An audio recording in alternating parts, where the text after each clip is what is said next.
The story of Abiathar in the Bible begins with him fleeing for his life after King Saul ordered for his father and the rest of his family of priests to be massacred by one of his servants.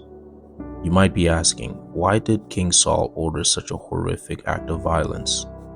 The simple answer is because Saul believed Abiathar's father, Ahimelech, had committed treason.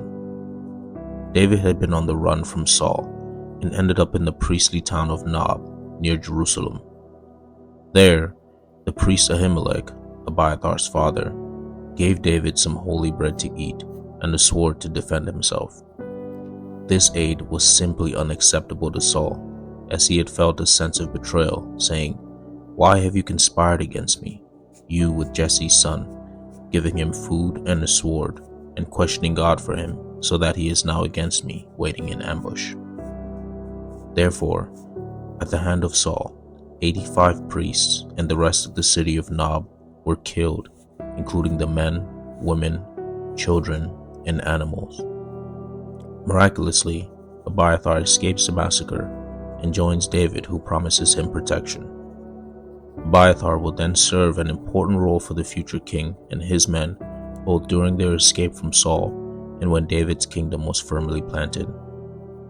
Abiathar had with him the high priest's ephod, a box containing lots used by the high priest to communicate with God, on which David heavily relied when deciding what battles he would fight and the actions Saul would take against him.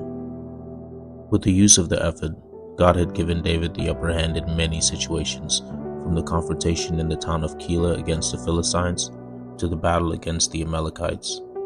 Abiathar's voice was there to bring to David the reassurance of the will of God. After David becomes king of Israel, he brings the Ark of the Covenant to Jerusalem, where he had established his capital, and appoints Abiathar as chief priest in charge of the sanctuary, along with Zadok. Fast forward to a time in Jerusalem when Absalom, one of David's sons, more on him later, begins a rebellion against his father David to steal the kingdom away from him.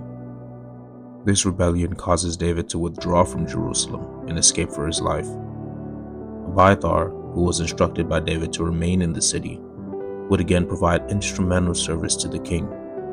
By using his own son and the son of Zadok, who had also been instructed by David to stay in Jerusalem, they fed David information about the development of the uprising from within the city. After the uprising fails, Abiathar would come in again to help David rebuild and reestablish his throne. Approaching the end of his life, David promised his wife Bathsheba that her son Solomon would be the next king. For unclear reasons, Abiathar gave his support and advice to Adonijah instead, David's eldest son, who tried to take on the mantle, steering away from David's promise to Bathsheba and the will of God. When King Solomon was eventually crowned, he executed his brother along with his prime supporters and deposed Abiathar. Out of respect for his father, David, King Solomon spared Abiathar's life and allowed him to retire peacefully with the rest of his family in Anathoth.